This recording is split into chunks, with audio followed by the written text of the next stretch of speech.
en mi corazón que a ratos y lo he manifestado, pero tal vez no me he pronunciado formalmente en eso, pero los niños no debieran de salir de acá, ellos debían de estar acá. En el pueblo de Israel los niños no tenían su grupito de niños aparte y sociedad de jóvenes y todo ese tipo de cosas que tiene la iglesia actualmente. Los jóvenes, los niños y adultos y todos debieron de estar acá porque es la forma en que se les puede enseñar. Yo no creo que los maestros estén dando una mala instrucción a los niños, están dando sus enseñanzas acordes a sus edades, pero es, como decía el Capi, es subestimar la capacidad de ellos de aprendizaje. Ustedes han visto cómo Jessica responde inmediatamente y también Isaías, que son los dos que más destacan. Y ellos, si estuvieran aquí con nosotros, aprendieran mucho más. Entonces yo creo que vamos a hablar con los ancianos para ver si están de acuerdo, si me apoyan, y ver que los niños y los jóvenes estén aquí, que no salgan. O sea, en otras palabras, ya no vamos a tener escuela dominical de niños, todos estaremos acá adentro, porque es la forma en que ellos pueden aprender, ¿verdad? O sea, no subestimemos esa capacidad de ellos. Esa es una. Y la otra es que hemos llegado a partir del estudio que se dio en la media vigilia. ¿Se recuerdan qué estudio se dio en la media vigilia? ¿Qué estudiamos? Sobre la Navidad. Sobre la Navidad. Específicamente sobre el nacimiento de Jesús. Y con bases bíblicas suficientemente extensas, tanto el capitán nos trasladó eso y el doctor Reinaldo Ramírez me pasó un documento que pegan exactamente con lo que el capitán nos comunicó, y era algo que veníamos estudiando que a ratos. Dispusimos con los ancianos que este año la Navidad la vamos a celebrar al final de septiembre o principios de octubre. Básicamente establecimos que para este año, el 13 de octubre, vamos a estar celebrando la Navidad, el nacimiento de Jesús, porque tenemos base bíblica para hacerlo. Entonces eso, yo sé que es un cambio bastante fuerte, pero creo que alguien tiene que dar el primer paso, ¿verdad? Y nosotros queremos ser de esta clase de cristianos que estamos tratando de ajustarnos exactamente a lo que la Biblia dice. Entonces alguien se va a sentir mal porque no van a haber puentes, no van a haber todas las celebraciones que el mundo acostumbra, pero nosotros vamos a celebrar la verdadera fecha del nacimiento de Jesús, ¿verdad? Entonces tenemos ese caso, y el otro, el de los niños. El de los niños todavía tengo que pedir permiso a los ancianos para ver si están de acuerdo, y les anunciaremos en los próximos días si se va a hacer de esta manera, pero a mí me parece que debería ser de esa forma. Quiero comentarles que ya varios domingos hay alguien que nos está escuchando en tiempo real, ¿verdad? O sea, ahorita nos están escuchando desde que empieza el servicio. Hay alguien que nos está escuchando y ya lleva varios domingos de conectarse a la hora de este servicio. Así que Dios bendiga a esta persona o a esta familia que nos está oyendo en tiempo real. Vamos entonces a entrar a nuestro estudio. Hoy nos corresponde estudiar la iglesia de Filadelfia. Antes yo quisiera que oráramos por dos miembros de nuestra iglesia que están pasando por quebrantos de salud. Uno es nuestra hermana Termita de Archila, a quien apreciamos mucho, y está sumamente grave en cama, por eso no pudo venir el día de hoy. Y la otra persona es el hermano Gilman, que también por afecciones en sus bronquios no pudo venir esta mañana con nosotros. Vamos a orar. Señor, te damos gracias en esta mañana. Adoramos, alabamos y bendecimos tu santísimo nombre, Señor. Te damos gracias por la oportunidad que nos concedes de estar aquí reunidos, Señor, con el único propósito, Señor, de aclamar tu nombre, de honrarte, de glorificarte, de darte toda honra y gloria a ti, Señor, porque solo tú eres digno de ello, Señor. Te damos gracias por lo que haces en nuestras vidas, Señor, y te pedimos, Señor, en esta mañana, te rogamos, Señor, te suplicamos que si está de acuerdo a tus propósitos, a tu voluntad y a tu soberanía, Señor, que extiendas tu mano de salud, Señor, sobre el cuerpo de hermana Temita y sobre el cuerpo de hermano Gilma. Y así también, Señor, por otros hermanos de quien no sabemos, pero que están postrados en cama o están hospitalizados, y que se han quedado probablemente en sus hogares o están recluidos en algún hospital o en algún centro de salud. Te pedimos por cada uno de ellos, Señor, que hagas una obra maravillosa en sus vidas, Señor. Sabemos que para ti no hay nada imposible, Señor, que tú tienes el poder suficiente, Señor, para que solo con que pronuncies tu palabra, Señor, tus hijos recobrarán la salud. Te damos gracias, Padre. Todo te lo suplicamos y te lo pedimos en el nombre maravilloso de tu Santo Hijo Jesucristo y por el poder y la virtud de tu Santo Espíritu, Señor. Amén. Amén. Muy bien. La iglesia de Filadelfia es la sexta iglesia de aquel tiempo. Quiero decirles que cuando Juan recibe la revelación y tiene la visión de estas iglesias y el Señor le ordena escribir estas cartas, era más o menos en los años 90 o 100 de esta era. Y las 7 iglesias existían en ese tiempo. No es que no existieran y se estaba hablando proféticamente de iglesias que iban a surgir más adelante. Las 7 iglesias existían en ese momento. Y sucede que las cartas llegan originalmente para esas iglesias, pero con el correr del tiempo y que la muerte sorprendió a muchos, las gentes fueron desapareciendo y fueron cobrando vida algunas particularidades de estas iglesias. Entonces vamos a ver aquí una tabla de más o menos, viéndolo desde el punto de vista cronológico, en qué momento la iglesia tomó forma, o las prácticas de las que se han visto ya aquí en la Biblia, y que hoy vamos a ver la sexta de Filadelfia. Y no solamente en ese tiempo, sino que hoy en día, hoy en todas las congregaciones tenemos personas que se identifican con cualquiera de las 7 iglesias. No estamos directamente en una sola iglesia, sino que hay personas que se identifican con ellas, aunque prevalece cronológicamente la iglesia que en el tiempo está establecido así, que iba a estar funcionando. Entonces vamos a ver acá la iglesia de Filadelfia. Filadelfia quiere decir amor fraternal, y también representa el que ama a su hermano. Y vamos a ver por qué se les denominó así, el que ama a su hermano. Hago un paréntesis. Debo darle gracias a Dios, y lo hacía hoy temprano que me presenté aquí al templo a orar, para darle gracias a Dios por su misericordia, por su bendición. Quizás algunos de ustedes no han notado, pero ahí a los lados ustedes ven 2 pantallas, y aquí hay otra pantalla. Esto no existía hasta la semana pasada, y fue hasta ayer que se instalaron esas pantallas. Y yo le doy infinitas gracias a Dios por la familia quien Él tocó para proveernos de estos recursos. He orado, Señor, para que el Señor bendiga a esta familia, que de una manera espontánea y muy expresiva en su agradecimiento a Dios, en ningún momento nadie se los pidió, y ellos vinieron y dijeron: hermanos, queremos que existan estos recursos para que los hermanos que están atrás puedan ver de mejor manera lo que aquí se proyecta. Ya todo está listo, solo faltan unos conectores que se deben de conectar aquí a la computadora para que agarre la señal del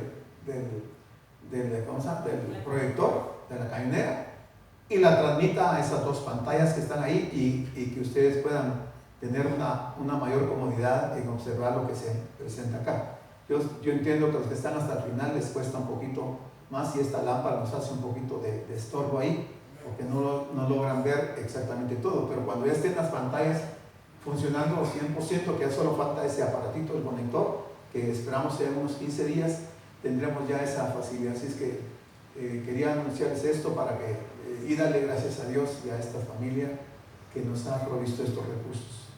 Bueno, entonces, amor fraternal, el que ama a su hermano. Si tuviéramos que resumir en grandes,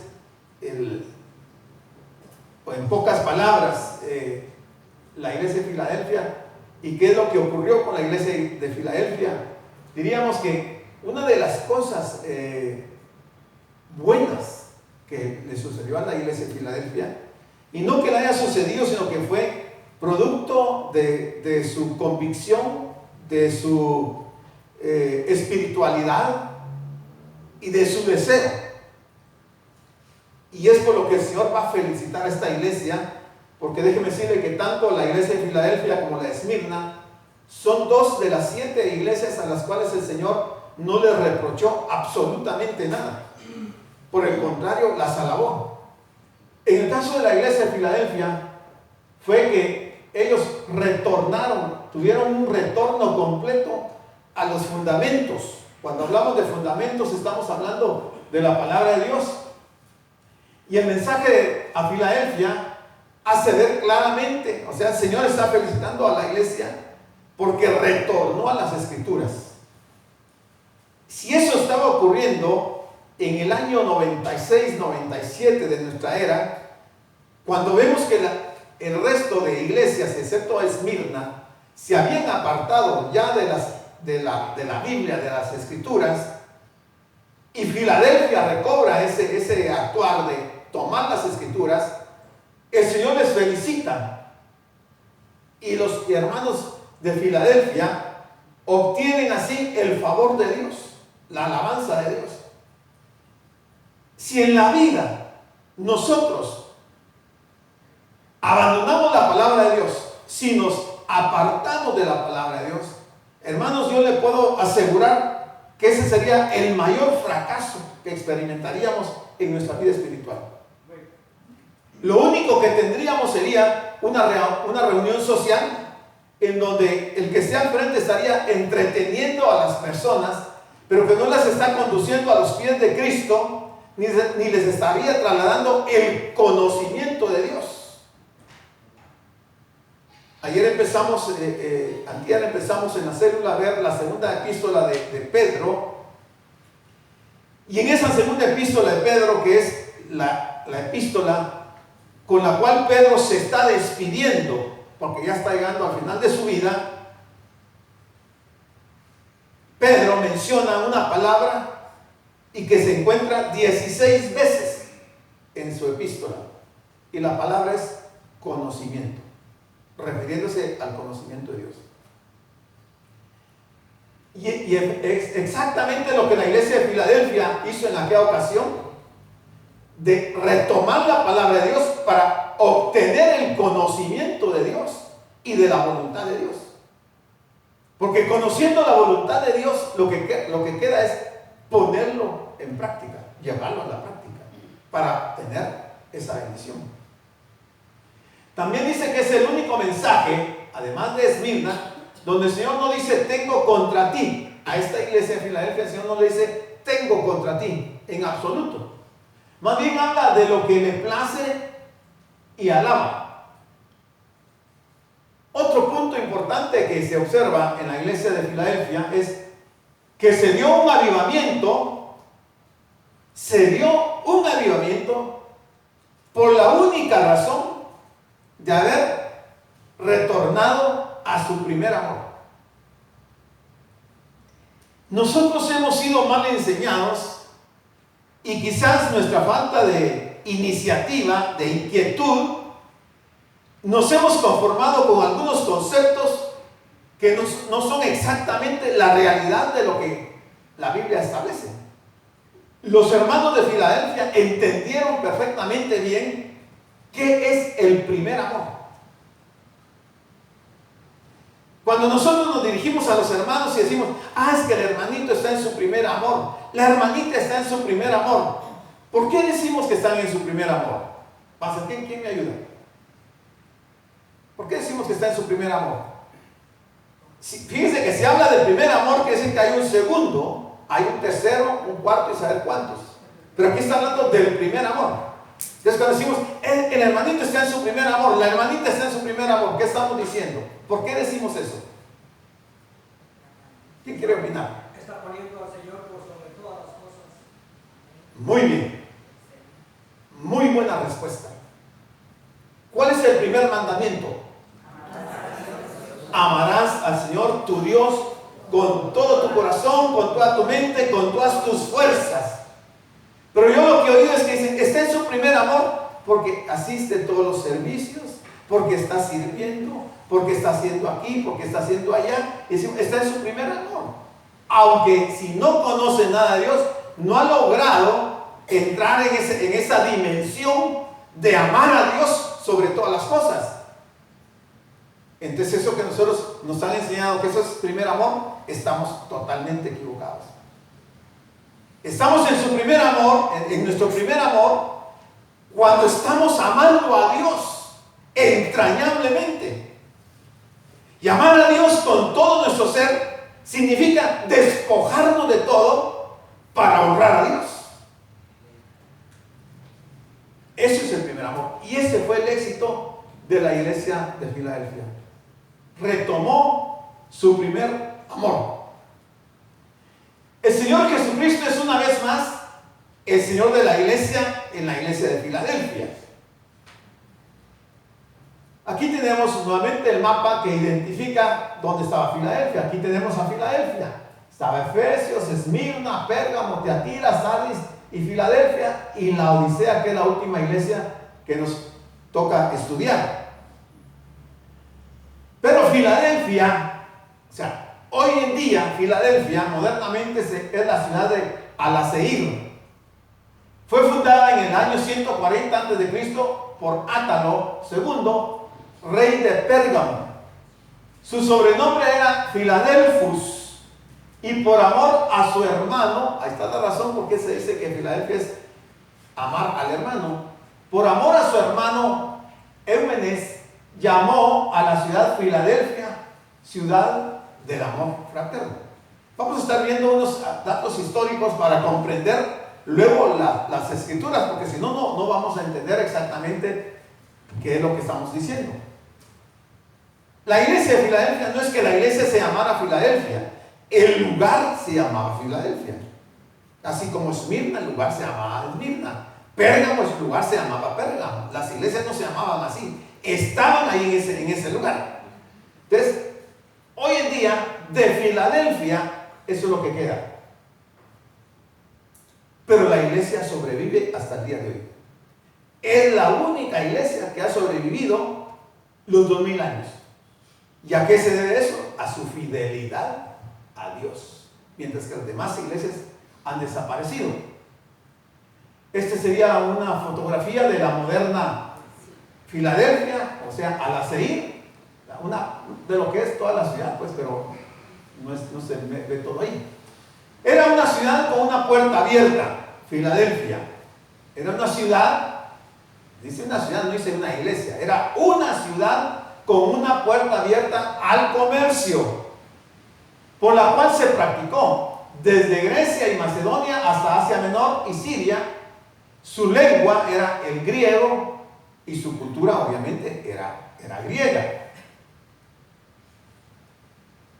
Entonces aquí viene la tabla, la gráfica donde yo les voy a mostrar de cómo, en qué momento de la historia las iglesias se han identificado con estas 7 iglesias.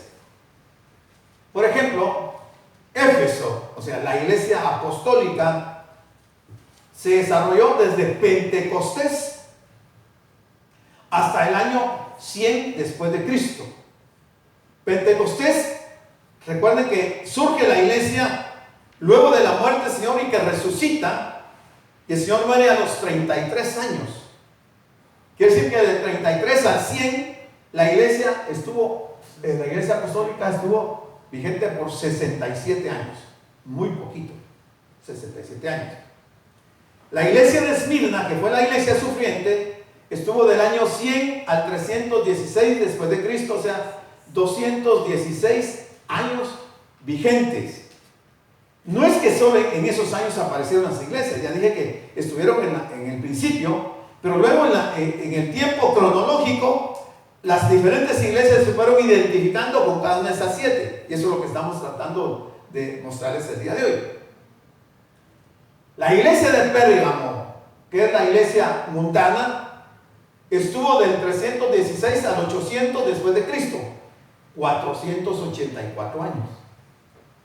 La iglesia de Tiatira, que es la iglesia medieval o negligente, que se le conoce como la iglesia corrupta, estuvo del año 800 al año 1517 después de Cristo, 717 años. La iglesia de Sardis, que fue la iglesia muerta, estuvo de 1517 a 1750, 767 años. Si ustedes miran, empieza en 67, crece a 216, crece a 484, crece a 717, crece a 767. Pero vean lo que dice de Filadelfia. La iglesia de Filadelfia, la iglesia misionera, estuvo de 1750 a 1900. Descendió a 150 años. ¿En qué tiempo estamos? ¿En qué año estamos viviendo? En el 2020, ¿verdad? En el 2020. ¿Qué iglesia se está identificando en nuestro periodo?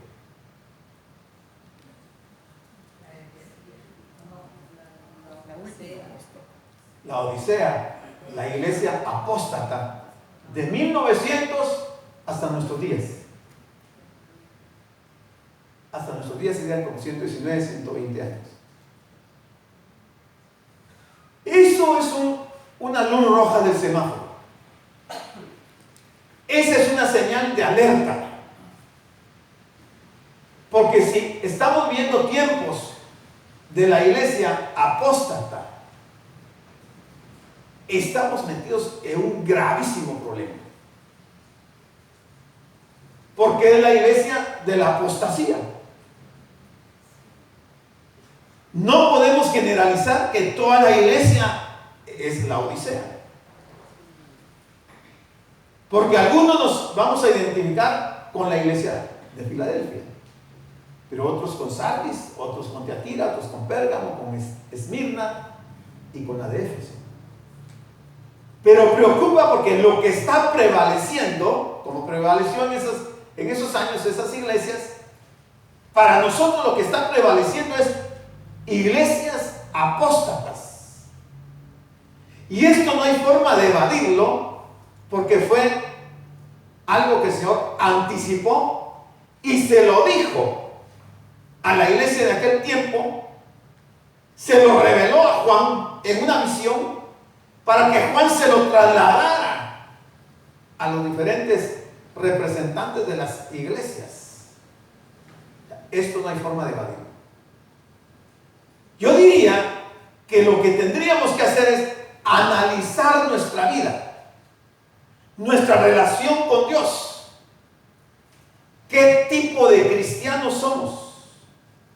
Porque dependiendo de lo que seamos, debiéramos de considerar las advertencias que el Señor le hizo a cada una de las iglesias, que son advertencias para que la gente no vaya a ir al infierno, sino que se salve, para que la gente se arrepienta de sus malas acciones, de sus malas actitudes, de su forma mundana de vivir. Al no haberle hecho caso al Señor de las advertencias que Él hizo en estas iglesias, hoy nosotros somos testigos de que la palabra y la advertencia y la amenaza que el Señor hizo a las iglesias se cumplió. Si ya se cumplió en 6 tipos de iglesia, en la última no va a ser la excepción, se va a cumplir. Y aquí es entonces cuando caben las palabras del Señor, que en aquellos días, en aquel día, se oirá el llorar y el crujir de dientes de muchas personas.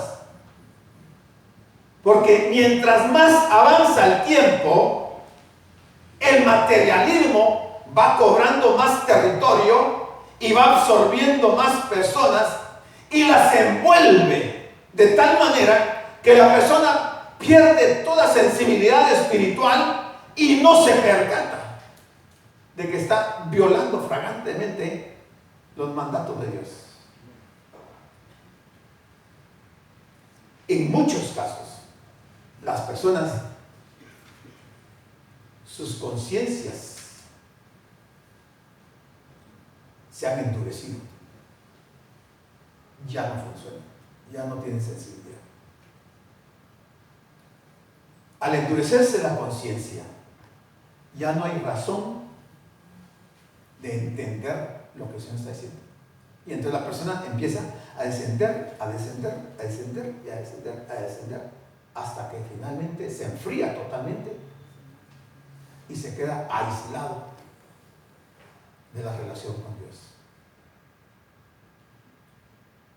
La ciencia, la tecnología, el tiempo que nos ha tocado vivir, hace que las personas se olviden de Dios y piensen que por sus propias capacidades, por su propia inteligencia, por sus propios recursos, son personas que triunfan. Y yo no digo que no. Muchas personas logran triunfar, logran llegar a la cima del mundo, pero en las cosas materiales. Pero en las espirituales están hasta allá, al fondo de sus vidas. Y viene el día, viene la hora cero en que el Señor llamará a cuentas a cada uno. Nadie podrá alegar ignorancia. Nadie podrá decir, Señor, yo no lo supe. A mí nadie me dijo, o a mí el pastor me enseñó de esta y esta manera. Todos tenemos acceso a este libro. Todos. A todos el Señor nos ha dado cierto nivel de sabiduría y de entendimiento. Incluso nos ha revelado su palabra para que sepamos en qué momento nos están engañando y nos están desviando del verdadero camino de la fe. Entonces no podemos alegar ignorancia. No somos niños, ya somos gentes adultas, gentes maduras, que pensamos, que razonamos, que debemos de tener un criterio, que debemos comprender lo que la palabra dice, pero que el gran problema es no tener fe. No tener fe. Porque cuando yo tengo fe, yo creo lo que el Señor dice en su palabra y trato de vivirlo. Hablando de aquel tiempo de la iglesia de Filadelfia, se dio en ese periodo dos avivamientos que aquí se denominan como grandes despertares de la iglesia evangélica de aquel tiempo, en este caso Filadelfia. Y el primer gran despertar, o el gran despertar, fue un movimiento de revitalización cristiana que se extendió por la Europa protestante, se extendió por el avivamiento que se estaba dando, por haber tomado y considerado formal y seriamente la palabra de Dios. Se dio un movimiento de revitalización cristiana que se extendió a Europa protestante y a América británica.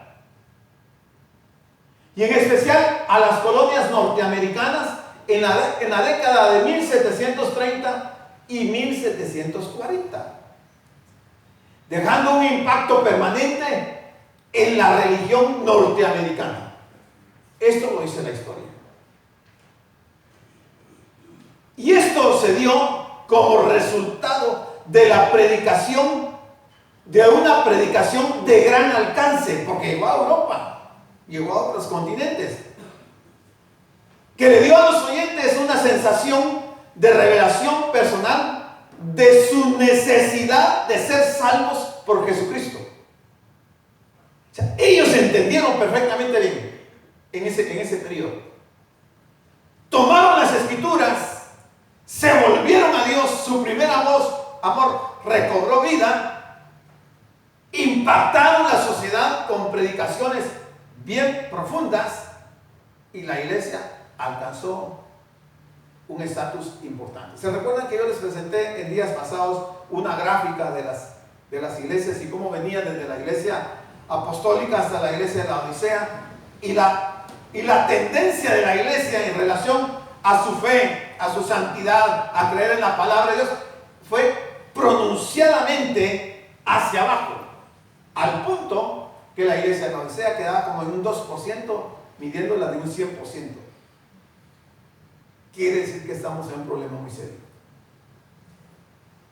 Si no se toman acciones correctivas, hermanos, yo no garantizaría que la persona pueda alcanzar su salvación. Recordemos que no todo es oro, no todo lo que brilla es oro. En la congregación no todo es trigo.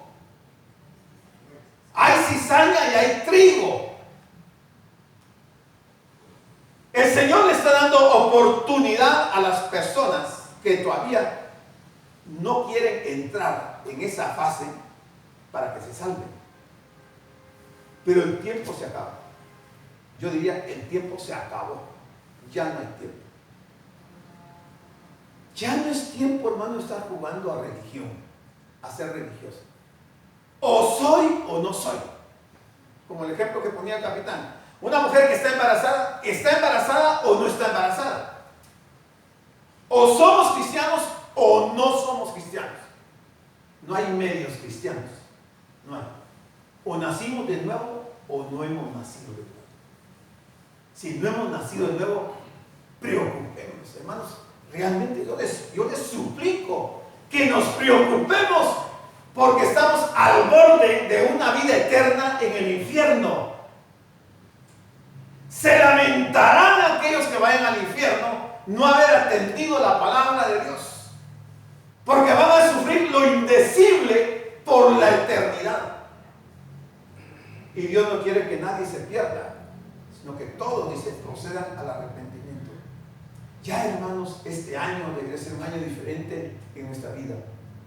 Ya dejemos toda actitud de religiosidad y retomemos la palabra de Dios y acerquémonos al Señor, pidámosle perdón por nuestros errores y Dios nos va a perdonar. Restauremos nuestra relación con Dios, vivamos el primer amor. Ya no vivamos en esa esfera de la religión que nada promete. Todos sabemos que tenemos necesidad de ser salvos por Jesucristo. Apartándose de los rituales, la iglesia de Filadelfia se apartaron de los rituales y de las ceremonias. El gran despertar comprende un cristianismo intensamente personal, no colectivo, personal,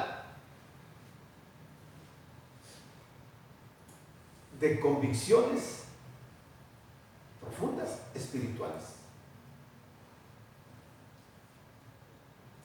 ¿Cómo calificaríamos a una persona que no tenga convicciones? ¿Qué calificativo le podríamos dar? ¿Ah? ¿Incrédulo? ¿Qué más? ¿Qué piensan ustedes? ¿Cómo calificaríamos nosotros, hablando de un cristiano que no tenga convicciones personales? ¿Cómo lo calificaríamos?